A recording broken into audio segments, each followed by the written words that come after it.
मैं Sumitranand Srivastava, assistant professor इतिहास, DBS PG college Kanpur, आज BA प्रथम सेमेस्टर के इतिहास विषय के छात्रों को इतिहास प्रसिद्ध शासक समुद्रगुप्त के विजय अभियानों के संदर्भ में व्याख्यान देने के लिए प्रस्तुत हूँ। इस व्याख्यान में हमने समुद्रगुप्त के कई विजय अभियानों की इस इतिहास के दृष्टिकोण से विश्लेषण करने का प्रयास किया है। इस व्याख्यान में हमने कई बिंदुओं पर चर्चा करेंगे, जैसे उत्तराधिकार का संघर्ष, समुद्रगुप्त का अपने भाइयों से गद्दी के लिए किया गया संघर्ष, दूसरा आर्यावर्त का प्रथम अभियान,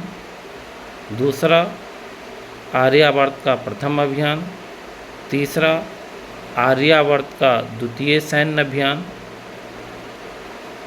आटविक विजय, दक्षिणापथ का अभियान, सीमावर्ती राज्यों जैसे समतट, डबाक, कामरूप, कर्तपुर राज्यों के साथ उसका संबंध, या सीमावर्ती क्षेत्र के गणतंत्रात्मक राज्यों के साथ उसका संबंध, या बाह्य शक्तियों जैसे कुषाण, शक, सिंघल द्वीपवासियों से उसका क्या संबंध रहा है। इन सभी बिंदुओं को अपने व्याख्यान में चर्चा करने का प्रयास करूँगा। भारतवर्ष के संपूर्ण इतिहास में गुप्त राजवंश का महत्वपूर्ण स्थान रहा है। सम्राट गुप्तों ने भारतीय सभ्यता एवं संस्कृति के उच्चतम आदर्शपरक मूल्यों को विकसित करने में सहायता पहुंचाई थी। चंद्रगुप्त प्रथम ने गुप्त राजवंश की सत्ता को एक ठोस आधार दिया। तत्पश्चात उसके उत्तराधिकारी पुत्र समुद्रगुप्त ने साम्राज्य विस्तार तथा सांस्कृतिक उपलब्धियों के क्षेत्र में अपने महत्व को रेखांकित किया। उनके बारे में प्रसिद्ध इतिहासकार डॉक्टर रमेश चंद्र मजूमदार की धारणा है कि लगभग 5 शताब्दियों के राजनीतिक विघटन और विदेशी प्रभुता के बाद समुद्रगुप्त ने आर्यावर्त में राजनीतिक चेतना एवं सांस्कृतिक अभ्युत्थान की नूतन परिस्थितियों का सृजन किया। चंद्रगुप्त के बेटे समुद्रगुप्त के इतिहास जानने के प्रमुख साधन प्रयाग प्रशस्ति या इलाहाबाद स्तंभ लेख है, जिसकी रचना उसके जीवन काल में संत विग्रहिक सचिव हरसेन ने की थी। इसके अतिरिक्त एरण का स्तंभ लेख, गया एवं नालंदा के ताम्रलेख तथा अनेक मुद्राएं भी उसकी उपलब्धियों के मूल्यांकन में इतिहासकार का मार्ग प्रशस्त करती हैं। गया एवं नालंदा के ताम्रलेख बिहार राज्य से मिले हैं, जबकि एरण का स्तंभ लेख मध्य प्रदेश से मिला है। प्रयाग प्रशस्ति की प्रारंभिक पंक्तियों से ज्ञात होता है कि चंद्रगुप्त प्रथम ने अपने योग्य एवं सक्षम पुत्र राजकुमार समुद्रगुप्त को अपना उत्तराधिकारी मनोनीत किया था।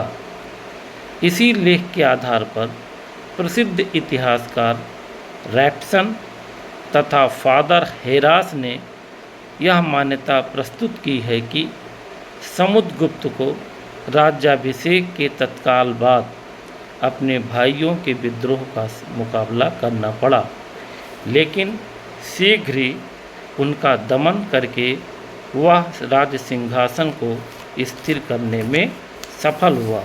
तो इस तरह उत्तराधिकार के युद्ध की संभावना व्यक्त की गई है। उत्तराधिकार संघर्ष के पश्चात उसके संपूर्ण शासनकाल में अन्य किसी आंतरिक विद्रोह की कोई सूचना नहीं मिलती है। इसके बाद समुद्रगुप्त ने विजय अभियानों की एक श्रृंखला प्रारंभ की, जिसके कारण भारतीय इतिहास में वह नेपोलियन की तरह यशस्वी हुआ। आर्यावर्त में समुद्रगुप्त ने नाग वंश के राजाओं का उन्मूलन करके उनके द्वारा शासित भूक्षेत्र को गुप्त साम्राज्य का अभिन्न अंग बना लिया। विजय अभियानों के पहले चक्र में प्रयाग प्रशस्त के अनुसार समुद्रगुप्त ने अच्युत, नागसेन एवं कोतकुल के शासक को पराजित किया। अच्युत नामक राजा उत्तर प्रदेश की राजधानी लखनऊ से कुछ सैकड़ों मील की दूरी अहिच्छत्र की राजधानी से शासन करने वाला अर्थात बरेली और आसपास के इलाकों का शासक था। अहिच्छत्र की पहचान आजकल के बरेली जिले के रामनगर से की जाती है। इस पहले युद्ध में अच्युत ने समुद्रगुप्त से जो संघर्ष किया, इसमें उसकी तो पराजय हुई। कहने का तात्पर्य है कि समुद्रगुप्त ने अच्युत को परास्त किया, लेकिन उसके राज्य को उन्मूलित नहीं किया, या अच्युत के राज्य को उन्मूलित नहीं किया जा सका था। समुद्रगुप्त का दूसरा प्रतिद्वंदी नागसेन था, जो नाग वंश का प्रसिद्ध शासक था, जिसकी राजधानी पद्मावती थी, और पद्मावती का जो समीकरण है वो ग्वालियर क्षेत्र से किया जाता है। यह पद्मावती ग्वालियर क्षेत्र में विद्यमान थी।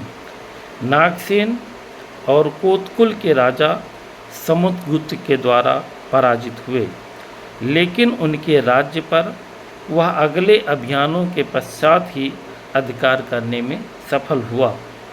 कोत शब्द से अंकित मुद्राएं दिल्ली और पूर्वी पंजाब के इलाकों से मिली हैं, अतः संभावना के स्तर पर यह कथन अधिक सुरक्षित है कि कोतकुल का राजा इसी क्षेत्र का शासक रहा होगा।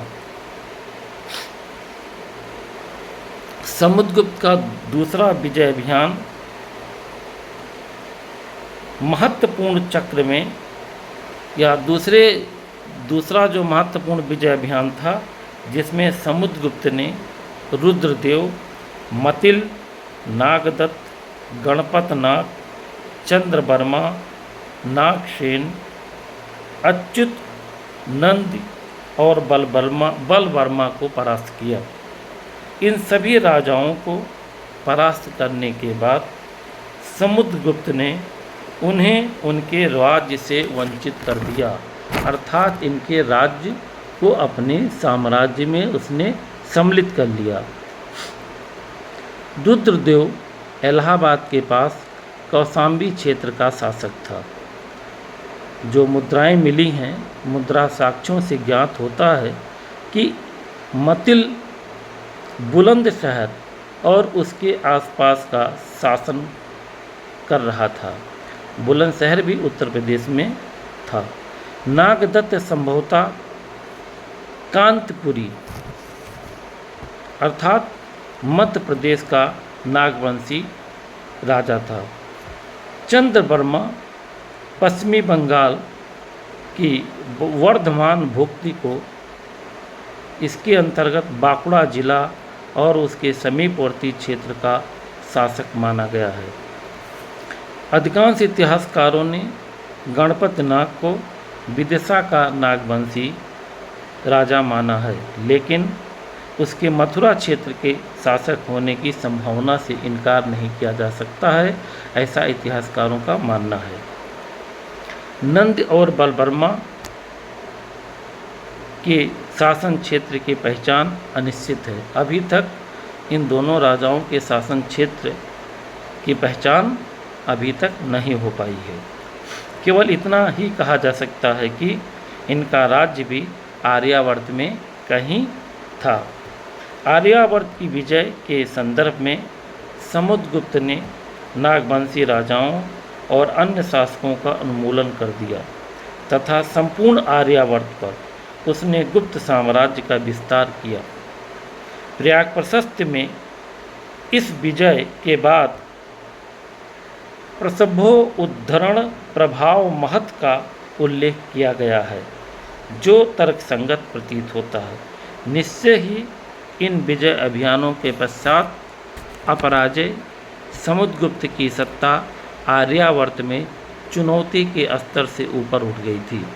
प्रसिद्ध इतिहासकार डॉक्टर हेमचंद राय चौधरी ने इस विजय अभियान की तुलना हिंदू धर्मशास्त्रों में वर्णित असुर विजय की नीति से की है, जिसमें इतिहासकारों को कभी कभी असीरियन सभ्यता के शासकों की क्रूरता की झलक भी मिलती रही है। समुद्रगुप्त की आर्यावर्त विजय के पश्चात गुप्त सत्ता का विस्तार उत्तर में हिमालय से लेकर दक्षिण में विंध्य पर्वत तक और पश्चिम में पूर्वी मालवा से लेकर पूर्व में पश्चिमी बंगाल तक हो गया था। इस तरीके से इस विजय अभियान के द्वारा समुद्रगुप्त के साम्राज्य विस्तार की जो सीमा थी वो उत्तर में हिमालय से लेकर दक्षिण में विंध्य पर्वत तक और पूर्व में पश्चिमी बंगाल से लेकर पूर्वी पश्चिम में पूर्वी मालवा तक फैली हुई थी। आर्यावर्त विजय के पश्चात पराक्रमांक समुद्रगुप्त ने धरणबंधी और कृत्सन पृथ्वी विजय के आदर्श को मूर्तवान रूप या सजीव करने के लिए आटविक क्षेत्र की विजय और दक्षिणापथ का इतिहास प्रसिद्ध अभियान किया। आटविक राज्य आलवक से डभाल, आलवक मतलब गाजीपुर और डभाल का मतलब है जबलपुर तक फैले हुए थे। आटविक राज्य जो है गाजीपुर से लेकर जबलपुर यानी मध्य प्रदेश में जबलपुर तक फैले हुए थे। इस वन प्रांत में कुछ छोटे छोटे जंगली राज्य रहे होंगे, जिनके शासकों को समुद्रगुप्त ने दास बना लिया था। प्रयाग प्रशस्त स्तंभ लेख में परिचारकीकृत कहा गया है, अर्थात उनको आटविक राज्यों को या आटविक शासकों को दास बना लिया गया था। आटविक विजय के पश्चात समुद्रगुप्त दक्षिणापथ के प्रवेश द्वार पर पहुंच चुका था। इस क्षेत्र में एरण नगर को, ये मध्य प्रदेश में एरण का जो क्षेत्र था या एरण नगर जो था वो मध्य प्रदेश में है, उसने उसको स्वभोग नगर संभवतः दूसरी राजधानी बनाई। पहली राजधानी उसकी पाटलिपुत्र थी और दूसरी राजधानी उसने जो है एरण नगर को बनाया। और इस नगर का राजनीतिक महत्व इसलिए भी बढ़ गया कि एरण को ही आधार बनाकर समुद्रगुप्त ने दक्षिणापथ पर सफल अभियान किया। प्रयाग प्रशस्त में समुद्रगुप्त के द्वारा पराजित किए गए दक्षिणापथ के 12 राजाओं का राज्य सहित जो उल्लेख मिलता है वो इस तरीके से है। कौशल का महेंद्र, महाकांतर का व्याघराज, कोराल का मंटराज, पिष्टपुर का महेंद्रगिरी, कोट्टूर का स्वामीदत्त, एरंडपाल का दमन, कांची का विष्णुगोप, अवमुक्त का नीलराज, बेंगी का हस्तवर्मा, पालक का उग्रसेन, देवराष्ट्र का कुबेर, कुस्थलपुर का धनंजय। कहने का तात्पर्य है प्रयाग प्रशस्त में दक्षिणापथ के 12 राज्यों तथा उनके शासकों का संदर्भ प्राप्त होता है, जिसके संदर्भ में समुद्रगुप्त ने सैन्य अभियान किया था। प्रयाग प्रशस्त के अनुसार दक्षिणापथ अभियान के अंतर्गत सर्वप्रथम समुद्रगुप्त ने कौशल के शासक महेंद्र को पराजित किया। कौशल से तात्पर्य यहाँ दक्षिणी कौशल से है, जिसकी राजधानी श्रीपुर की पहचान वर्तमान में सिरपुर नामक स्थान से की जाती है। प्राचीन भारत का दक्षिणी कौशल राज्य आजकल के रायपुर, बिलासपुर, संभलपुर और गंजाम जिलों के भूक्षेत्र पर फैला हुआ था। समुद्रगुप्त का दूसरा दक्षिणी अभियान पूर्वी समुद्र तट के राज्यों पर केंद्रित था। समुद्रगुप्त का दक्षिणी अभियान पूर्वी समुद्र तट के राज्यों पर केंद्रित था। अगले युद्ध में उसने महाकांतार के शासक व्याघ्र राज्य को परास्त किया। डॉक्टर रमेश चंद्र मजूमदार के अनुसार यह क्षेत्र उड़ीसा में पड़ता है। महाकांतार का जो क्षेत्र है वो उड़ीसा में पड़ता है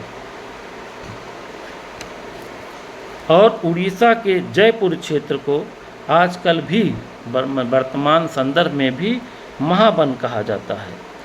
व्याघ्र राज्य को प्रोफेसर A.S. अल्टेकर जैसे इतिहासकार और डॉक्टर हेमचंद राय चौधरी ने वाकाटक सम्राट पृथ्वीसेन का सामंत माना है कि जो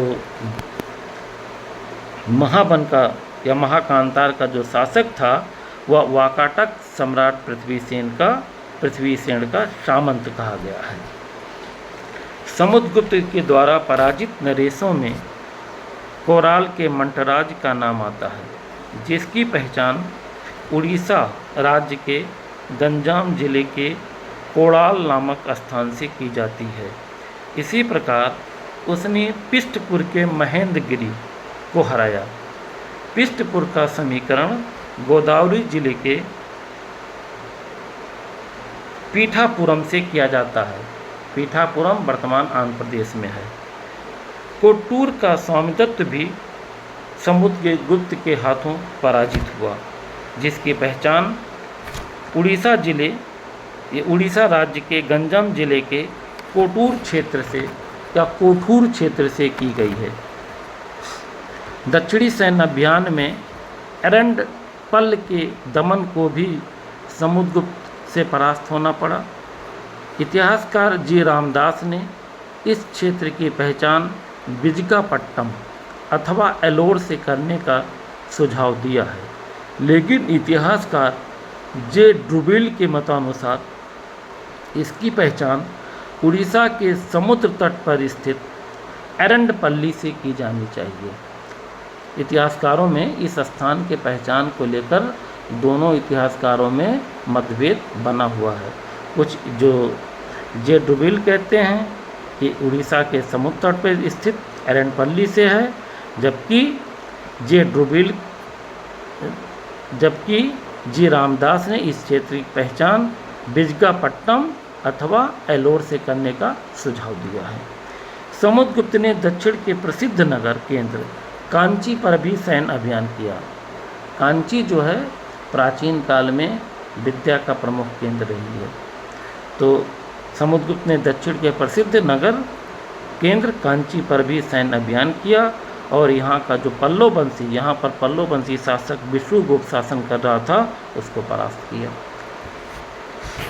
अवमुक्त के नीलराज को भी उससे परास्त होना पड़ा। प्रामाणिक रूप से अवमुक्त की पहचान अभी तक नहीं हो पाई है, माने इस स्थल की पहचान जो है अभी वर्तमान समय में भी नहीं हो पाई है। डॉक्टर हेमचंद राय चौधरी का सुझाव है कि इस क्षेत्र को गोदावरी जिले के तट पर स्थित प्राचीन बंदरगाह नीलपल्ली से संबंधित किया जा सकता है। एलोर से 7 मील दूर स्थित पेड्डबग्गी क्षेत्र को प्राचीन बेंगी से समीकृत किया गया है। पराजित नरेश हस्तवर्मा सालंकायन राजवंश का हस्तवर्मा प्रथम रहा होगा। पालक की पहचान डॉक्टर दिनेश चंद्र सरकार ने नेल्लोर जिले के पलक्कड़ नामक स्थान से की है। लेकिन इलाहाबाद विश्वविद्यालय के प्रोफेसर और विभागाध्यक्ष प्रोफेसर UN राय की मान्यता है कि इसका समीकरण गोदावरी नदी के मुहाने के तट पर स्थित पालकोल्लू से किया जाना चाहिए, जहां के शासक उग्रसेन को मगध की विजेता सेना ने परास्त किया था। मगध के उत्साही सैनिकों ने देवराष्ट्र के राजा कुबेर को भी परास्त किया, जिसकी पहचान आंध्र प्रदेश में विशाखापट्टनम के निकट स्थित एलामांचली क्षेत्र से की गई है। इतिहासकार डॉक्टर अयंगर ने कुस्थलपुर का समीकरण कुशस्थली नदी के समीपवर्ती क्षेत्र से किया है, लेकिन इतिहासकार बार्नेट ने इसे अर्काड जिले तमिलनाडु में पड़ता है कुट्टलूर नामक स्थान से समीकृत किया है। यहाँ के शासक धनंजय को समुद्रगुप्त ने हराया था।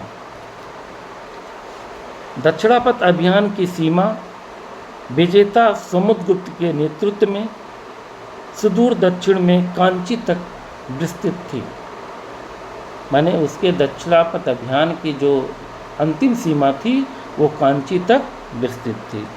प्रयाग प्रशस्त में दक्षिणापथ अभियान के दौरान समुद्रगुप्त द्वारा अपनाई गई नीति को सर्व दक्षिणापथ राजग्रहण मोक्ष अनुग्रह कहा गया है, जिसका ऐतिहासिक निहितार्थ यह है कि समुद्रगुप्त ने एक उदार धर्म विजयी का आचरण करते हुए दक्षिण के 12 राज्यों को पराजित करने के बावजूद उन्हें स्वतंत्र कर दिया, उनको अपने प्रत्यक्ष अधीनता में नहीं लाया।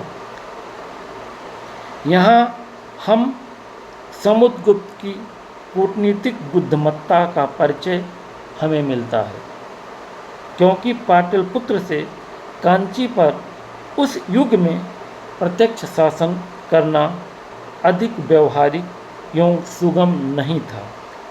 हम जानते हैं कि दक्षिण के युद्धों में कई शताब्दियों के बाद के मुगल शासक औरंगजेब को भी भारी मुश्किलों का सामना करना पड़ा था और वह मरने के लिए भी दिल्ली तक नहीं पहुंच सका था। कहने का तात्पर्य है कि औरंगजेब का जो निधन हुआ वो दक्षिण में ही हुआ था। इस प्रकार हम देखते हैं कि समुद्रगुप्त एक बुद्धिमान राजनेता था। दक्षिण विजय के दौरान उसने उड़ीसा, मध्य उड़ीसा, आंध्र प्रदेश एवं उत्तरी तमिलनाडु के अधिकांश क्षेत्रों पर अपनी विजय पताका फहराई। पश्चिमी घाट के समुद्री तट की ओर समुद्रगुप्त के द्वारा विजय अभियान या सैन्य अभियान न किए जाने का प्रधान कारण यह था कि उस इलाके में वाकाटक राजवंश के शक्तिशाली सम्राट शासन कर रहे थे। उसने जो दक्षिणापथ का सैन्य अभियान किया था वो पूर्वी घाट तक ही सीमित था, न कि पश्चिमी घाट। दक्षिणापथ अभियान की सफलता के पश्चात समुद्रगुप्त के साम्राज्य के सीमावर्ती राज्यों ने तत्कालीन राजनीति में समुद्रगुप्त की राजनीतिक श्रेष्ठता को महत्व दिया और वह उससे भयभीत हुए। समुद्रगुप्त के विजय अभियानों से, सैन्य अभियानों से ये जो सीमावर्ती राज्य के जो शासक थे वो डर गए और प्रत्यंत नीति में माने सीमांत नीति में जिन राज्यों का उल्लेख प्रयाग प्रशस्ति में है उनमें समतट है, दबाक है, कामरूप है, कर्तपुर और नेपाल का उल्लेख किया गया है। सीमांत क्षेत्रों के गणतंत्रात्मक राज्यों में मालव, अर्जुनायन, काक, खरपरिक, योधे, मद्रक, आभीर, प्रार्जुन, शनकानीक का नाम आता है। सीमांत क्षेत्र के गणतंत्रात्मक राज्यों में इन क्षेत्रों का या इन राज्यों का नाम प्रयाग प्रशस्ति में आता है। इन राज्यों ने समुद्रगुप्त की प्रभुता को, उसकी पराक्रम को, प्रभुता को प्रतीकात्मक रूप से स्वीकार कर लिया। समय समय पर इन राज्यों ने कर चुकाया। इन राज्यों ने उसे उपहार भेंट दिया और उसकी राजज्ञाओं का पालन भी किया। समुद्रगुप्त की राजज्ञाओं का पालन इन राज्यों ने किया तथा उचित अवसरों पर राज दरबार में आकर राजनिष्ठा का प्रदर्शन करने के लिए पाटलिपुत्र में भी उपस्थित हुए। तो इस तरह ये जो विभिन्न राज्य हैं, मालव, अर्जुनायन, काक, खरपरिक, योधे, प्रार्जुन, सनकानिक, इन्होंने उसके अधीनता को स्वीकार किया, उन्होंने कर चुकाया, उपहार भेंट दिया और उसकी राजज्ञाओं का पालन किया तथा निष्ठा प्रदर्शित करने के लिए समय समय पर राज दरबार में उपस्थित भी हुए। प्रयाग प्रशस्ति में कई विदेशी ताकतों का उल्लेख हुआ है, कई विदेशी शक्तियों का उल्लेख किया गया है। इन शक्तियों में देवपुत्र शाही शाहानुशाह का उल्लेख किया गया है, जिसका समीकरण कुषाणों से किया गया है। इसके अलावा कुषाणों के अलावा शक, मुरंड, सिंघल द्वीपवासी और सर्ब द्वीपवासी का भी नाम आता है। कुषाणों की यह जो शाखा थी, माने देवपुत्र शाहानुशाह या किदार कुषाण, जिन्हें किदार कुषाण भी, कुषाणों की यह शाखा मुख्य शाखा से अलग थी। कुषाणों की जो मुख्य शाखा थी उससे ये अलग थी और इन्हें किदार कुषाण कहा गया है। शकों का राज्य पश्चिमी भारत के कई क्षेत्रों पर फैला हुआ था। शकों का जो राज्य है पश्चिमी भारत के कुछ क्षेत्रों पर, जैसे गुजरात, राजपूताना, काठियावाड़, पश्चिमी मध्य प्रदेश के कुछ भागों पर फैला हुआ था, विस्तृत था। मुरंडों के क्षेत्र की पहचान अनिश्चित है। प्रयाग प्रशस्ति में जिन विदेशी शक्तियों का उल्लेख हुआ है उनमें मुरुंड भी हैं, लेकिन इतिहासकारों ने अभी तक मुरंडों के क्षेत्र की पहचान, माने उन्होंने जो पहचान किया है उनमें इतिहासकारों में मतभेद बना हुआ है। शायद ये लोग कानकुज के समीप शासन करते थे। कानकुज कहने का तात्पर्य है कन्नौज के आसपास का जो क्षेत्र था उन पर शासन करते रहे होंगे। इन विदेशी शक्तियों ने शक, मुरंड, संगल द्वीपवासी या कुषाणों, इन विदेशी शक्तियों ने समुद्रगुप्त से अधीनस्थ मैत्री संधि की। अधीनस्थ उनके अधीन आकर मैत्री संधि किया तथा गरुड़ मुद्रा से अंकित समुद्रगुप्त के शासनादेशों को उन्होंने अपने क्षेत्रों में महत्व दिया। गरुड़ मुद्रा उनकी राज मुद्रा थी, राज चिन्ह था, तो उससे अंकित समुद्रगुप्त के शासनादेशों को उन्होंने अपने क्षेत्रों में महत्व दिया। इस तरीके से हम कह सकते हैं कि समुद्रगुप्त ने जो विजय अभियान किया उसमें एक तो पहली चीज़ थी कि उत्तराधिकार का जो युद्ध हुआ उसमें उसको सफलता मिली। दूसरी चीज़ थी आर्यावर्त का पहला अभियान किया, फिर उसने आर्यावर्त का द्वितीय अभियान किया, फिर उसने आटविक राज्यों पर विजय प्राप्त किया, फिर उसने दक्षिणापथ के 12 राजाओं को परास्त किया, फिर उसने सीमावर्ती राज्य जो थे उनको अधीनस्थ बनाया, फिर सीमावर्ती क्षेत्र के जो गणतात्मक राज्य थे उनसे अपना संबंध बनाया, फिर विदेशी शक्तियों को भी अपने अधीन किया। तो उसकी जो दिग्विजय की नीति थी वो सफल रही। तो इस तरीके से समुद्रगुप्त एक महान विजेता के अतिरिक्त इन विजयों के द्वारा उसने अपने को एक महान विजेता सिद्ध किया। इस महान विजेता के अतिरिक्त उस जो प्रयाग प्रशस्त है उससे उसकी सांस्कृतिक उपलब्धियों की भी झलक मिलती है। सांस्कृतिक उपलब्धियों की भी झलक मिलती है, जैसे उसने अश्वमेध यज्ञ किया और उदारता पूर्वक 1,00,000 गायों का दान किया।